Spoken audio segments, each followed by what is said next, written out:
Grab your big book, your pen, your highlighter, and notepad and get ready to hear and apply some of the solution from the Big Book of Alcoholics Anonymous through the experience, strength, and hope of Nikki M. To have a question addressed in a future episode of Noodle It Out with Nikki, please send an email to noodlewithnikki@gmail.com, and Nikki is spelled with 2 Ks. To get a more interactive experience with Nikki as she noodles out life and recovery questions using the Big Book of Alcoholics Anonymous, you can get a link to her weekly Noodle It Out with Nikki meeting held live on Zoom every Monday morning at 9 o'clock Eastern Time. The information to that meeting is in the show notes of this podcast.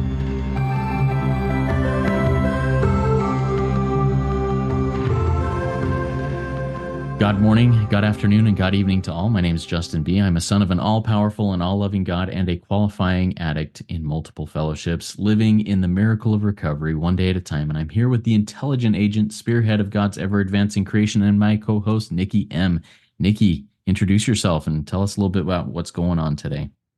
Well, hi, everybody. I'm Nikki M, and I'm just so grateful to be a member of RICO 12 and the family, and also a member of the fellowship that I crave.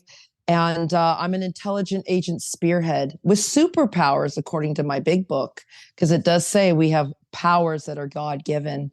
And I'm just really excited to be home and be disciplined. I've been traveling and I'm back into the Noodle studio, which is my bedroom, and my official Noodle outfit, which is my bathrobe. So it's the little things in life that make me happy, Justin. I think it's going to be some big thing, some huge, it's the little things like my bathrobe and the safety of my bedroom. Thank you. Love it, and glad to see you back in your Noodle studio there. It's good to be with you again, Nikki.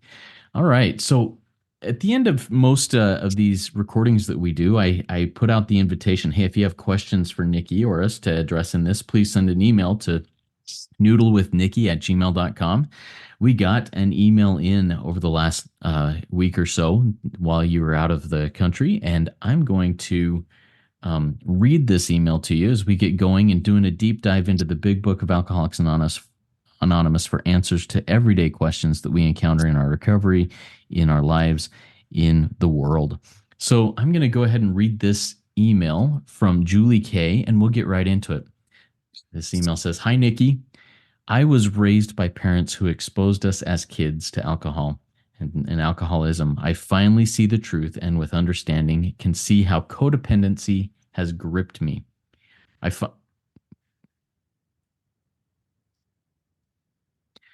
find a lot of truth and relatable and understand the ism now with not being a drinker, but still suffering from the disease. I recognize that. I was experiencing a bit of, do I belong here, with the codependency group I participate in online. From your most recent podcast about making amends, so this was from a few weeks back, you mentioned taking steps quickly and making amends in creative ways, in saying you took your mother in, you had your mortgage, etc. This is incredible. My question is this: I feel like I'm developing and moving slowly. Is this a me thing or a God wants me to be mindful and slower thing? I'm having a hard time teasing out the spiritual side of pushing through and pressing forward quickly. I started in October of 2023, so I'm new. Should I push harder for more time with other spiritual people? Is this my own hands pushing and the religiousness of forcing the hand of God? I don't want to play God. That's a major infraction. What is the balance? This is once again from Julie K. So Nikki, there's a few questions in there and some things to look at. Talk to us about what comes to mind as you hear this and read this. Okay, well, thank you, Justin, for reading that. And Julie K, thank you for being part of this family. And just because your question is a question for all of us. It's my question. I came in through the rooms of Al-Anon, and I discovered that I have a lot more problems than my alcoholic parents. I suffer the disease of alcoholism. Page 118, because we have a big book that comes, and it says it on the bottom paragraph. Let me just flip to it real quick, where it says right here, at such moments, we forget that alcoholism, it doesn't say alcohol.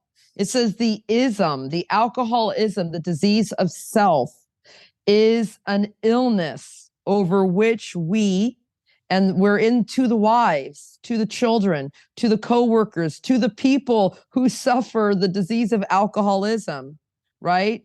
that's we, could not possibly have had any power. So we're powerless right there. Like, we are already armed with the facts just from that alone. And you said, do I belong? Well, a lot of the time, and we've drifted so far from the intention and the vision from you of this book, which is the third tradition long form on page 563. And I always reference this, the long form rather than the short form, because the short form in Alcoholics Anonymous just says you have a desire not to drink. And if you're just, if you can take it or leave it, that's not really that helpful for you. But what if we look at the long form, where it says our membership ought to include all? And all, Julie K., that includes you, because you suffer from alcoholism, right? And we have no power. Now, in our group chat, someone the other day asked about ACA, which is Adult Children of Alcoholics. And I'm always page 124. See, page 124 clearly says that if we're willing to turn our past into good account, it's of supreme value. So if we're willing to turn our dark past, right, into a good account and rectify our errors and convert them into assets, it's of supreme value in life. The painful past, our alcoholic upbringing, our alcoholic parents. I've lost 2 stepfathers, both dead from the disease of alcoholism, both dead from that disease. This is of infinite value to other families. That's why I'm here speaking to you. The book on page 124 says, cling to the thought that in God's hands, in the spiritual principles, in me being responsible, accountable, loving, forgiving, this dark past of being in the deep, thick of the disease of alcoholism is the greatest possession I have. It's the key to life and happiness for everybody I know. With it, with what? With my dark past, with my alcoholism family experience, my own issues from it. I can avert death and misery for lots of people. That's what Justin and I do here. Every time we get on the Noodle, every time he does a Rico podcast, he, with his dark past, is helping others. Same with me. It's a pay it forward program. Then you asked here, Julie, you said, this is developing and moving slowly. Hey, Nikki, before you get to that, I want to jump in on something you just said and read that really hit me. Let's go there. Let's go there. The next phrase after cling to the thought that in God's hands the dark past is the greatest possession you have, dash, the key to life and happiness for others. It's not the key to life and happiness necessarily for me to cling to the idea that my dark past is there. But if I am willing to share that, others will gain hope. The light will hit them and say, oh, if Justin, if Nikki can do that, and they're now living a life of peace and happiness and generally happy, joyous, and free, maybe I can do that too and can inspire that for others. I love that. As I read that, I just was like, my mind just kind of exploded there with a new insight. So just wanted to point that out. I love when you stop me, because that's what we're doing here. We're noodling. We're reasoning these things out. So thank you. And to go back there, my line out says, the ones I love. The ones and that's all of you. But yeah, you're right, Justin. It's not about us anymore. It's about helping others with this dark past. And so thank you. And then we went on to developing and moving slowly. So this is going to take time, right? I mean, Justin's been here. We've both been here over a decade. And when we first came in, I don't care about others. What about me? I need to get rid of me and my disease and my addiction and my problems, me. And Julie K., you said you've been here since October, which is, I don't know, 4 months, 20. We're right now in January 2024. So if you came in October of 2023, please buckle in and know there is a seat at this table for you forever. Why? Page 84 says, this is not an overnight matter. It should continue for our lifetime. So yeah, developing slowly, moving slowly. We work the steps quickly. That's the difference here, everybody. You don't work your steps slowly. You work your steps quickly. And the consciousness of your belief on page 55 is sure to come to you. See, that's where people get confused. They're like, I've worked, you have to stay here and work the steps every day. Nikki, I made my step 3 decision. I'm sponsoring. Are you every day making a step 3 decision? Are you every day doing your moral inventory, putting out of your mind the wrongs others have done? Where are you at fault? Where are you to blame? Are you every day discussing things with another person? Are you every day getting willing? Are you every day getting humble? Are you every day seeking this power, freely giving away every day? This, you don't get a day off. So where it says here, you have to do this, Julie, and this takes time. Are you sweeping away all your prejudice every day? Every day, because something new is going to come your way. Well, I didn't know that, Nikki. That's not what I was taught. Every day. Are you thinking honestly every day? I'm on page 55. And are you searching diligently, not within your past of your alcoholic parents? Are you sitting in there? Are you searching diligently within yourself so that the consciousness of your belief will come to you? This is not easy. And Justin and I right now, we were just talking about, the holidays did just pass. I was traveling and life, and you've got a big family. I do too, Justin. And the discipline, page 88, we addicts, we who suffer the disease of alcoholism are undisciplined.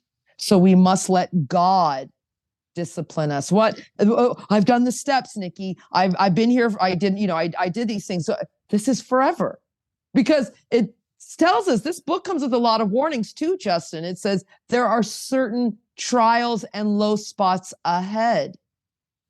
Okay, that's on page 15. So let's go deeper here, Julie. This is not overnight. It's developing slowly.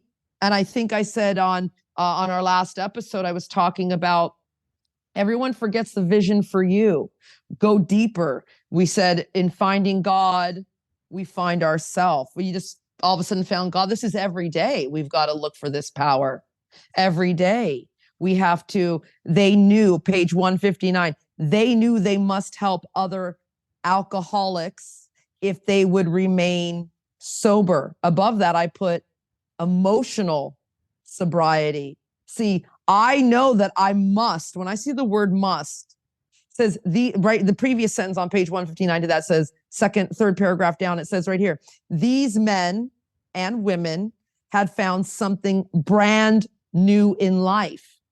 So we got to, every day we're looking for something brand new. We're seeking God. Remember, it says improve conscious contact. It doesn't say, it says we get a maintenance, daily reprieve on the maintenance, but we must improve our conscious contact. How do you improve your conscious contact? You have to be disciplined. How do you get disciplined? You follow the previous 88 pages. This is really serious stuff.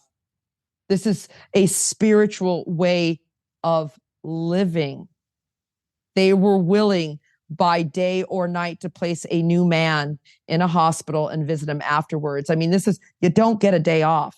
And for the Al-Anons and the ACA, and my parents did this. Well, Julie, you started out with, I took actions. Like, what could I do action-wise? As you said, I put my mother in my house when her husband, took a pistol and did the unthinkable. Justin, what are your thoughts? Because remember, faith without works is dead. So people are in here and the faith works, but faith without works is dead. We must do the work. Absolutely. And where you're going with this, Nikki, is something that really is ringing true to me. I mean, this is the first time that we've recorded in 2024. And you and I really haven't had much time to talk previous to this, to talk about, hey, how are things going? What is your current focus? Where is God leading you, guiding you at this time?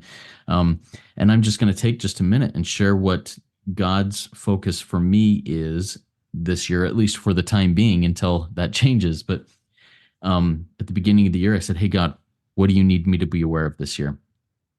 And the words that came to my mind that I wrote down, that I put on paper are into action today. Um, and am I doing well at that? No. I'm not a saint, but those words just keep coming back to me throughout this every day. Into action today. Today, today. And I think that that really hits on what you talked about here. I feel like I'm developing moving slow. Well, yeah, because today I can't do tomorrow's work today. I can't do next week's work today. I can only do today's work today. And today's improvement over yesterday may just be a teeny tiny bit. It's slow, but it happens. And I love how it talks about, and Nikki, you probably have the page down on this and everything, but others will see our improvement. Others will see the change in us well before we see the change in ourselves. So yeah, that's kind of the things that I'm thinking of with this, that have patience, just do what I can today and the rest will fall into place. Well, exactly. That's a spiritual experience on page 567. It says he, and that's Justin. See, Justin finally realizes that he has undergone this is the best promise, if you ask me. We have undergone a profound alteration in our reaction to life. Okay. And if you go back, because that's where you got it, it says we're having the educational type of awakening. It didn't one bright light. We've had bright light moments, of course, where wow, that's God, or God shot, a God wink, as my friend likes to call it. But it really says quite often, friends, Justin's wife, his children, his co-workers, his boss, whoever that is, will of the newcomer of Justin is aware of the difference long before Justin sees it himself. And here it says, what often takes place in a few months could seldom have been accomplished by years of self-discipline. That's why they say don't leave before the miracle happens. And so it's every day. It says, like, we must not drift. When you say, gotta find God now, into action. I was drifting this morning even because something didn't go my way. Drifting right now. I'm here right now. I smashed the idea. I don't get to do what other people get to do. This is real radical. Must not drift into worry. I don't get to worry. I don't get to drift into remorse. My life could have been. And I certainly don't get to drift into morbid reflection. My untreated Al-Anon mother, God bless her, she says things like, I did an awful job. I'm like, I'm a great person. How can you say you did an awful job parenting? Because that's old speak, right? That's what, I ruined my kid's life. I chose my drug of non-choice. I threw my kids out in my disease of alcoholism. Oh, well. Oh, that's my line now. Oh, well, I'm here today and my kids are awesome. What if I go, look what I did to my family. I destroyed my life. Nikki, you're sitting right here, right now, and nothing is missing. Everybody, ask yourself here, and Justin, let's take a pause real quick right now. Everybody, what is missing in this moment? Like nothing is really, and everyone, oh, well, it would be great if my boyfriend came home with me to Toronto. Well, no, not really. How about my furnace is broken and it's minus 13 degrees Celsius outside? I got a little portable heater. I've got more socks. I've got a thicker bathrobe I can throw on top of this one. So it's like, what is missing in this moment, everybody? And if you're listening on a phone or on your computer, you even have one to listen to. What's really? It's such a radical way of thinking, Justin. Yeah, and I think I've brought this phrase up in this podcast, not this episode, but in this podcast in the past. What is missing? I have sufficient for my needs today. Sufficient for my needs. God has given me, like you said, got a portable heater. I'm sitting here I've got electricity in my house. And even if I didn't, like you said, I've got extra clothing. I've got things that'll keep me warm in this cold weather. God provides what I need today. And someday, that sufficient for my needs will be sufficient to take my last breath in mortality. And I just need to be grateful for whatever that is, no matter when that is. All right, Nikki, any other further thoughts on that? Well, this is just the most radical course in mindfulness ever. It's so It's just so you can't put it into words. This is not easy, everybody. It says simple but not easy. And I want to read this and then you finish us out, Justin. On page 83, because Julie K, this takes time. Don't leave the rooms. It says if we are painstaking. You have to be painstaking about this phase. What phase? Steps 1 through 9, all day, every day. Step 10 is just doing steps 1 through 9. Step 11 is seeking God, and step 12 is carrying this message. We have to do this all the time, and we will. It doesn't say you might be. It says you will be amazed before you're halfway through. It says that, Julie, you are going to know a new freedom and a new happiness. It says that all of us here on this podcast, we're not going to regret our past, the past of our family or anything. And we're not going to want to shut the door on it. We will. It doesn't say might. It says we will comprehend the word serenity and we will know peace. No matter how far down the scale we've gone, we will see how our experience, you mean growing up in an alcoholic family? Yes. That's going to benefit one other person, even if it's one other out of 7 billion or 8 billion people on the planet, right? Like this is so radical, that feeling of uselessness and self-pity, it's going to disappear, everybody. We're going to lose interest in everything that's selfish, and we're going to gain interest in other people, God's children, our self-seeking will. When you see the word will, it's going to happen. Believe your promises.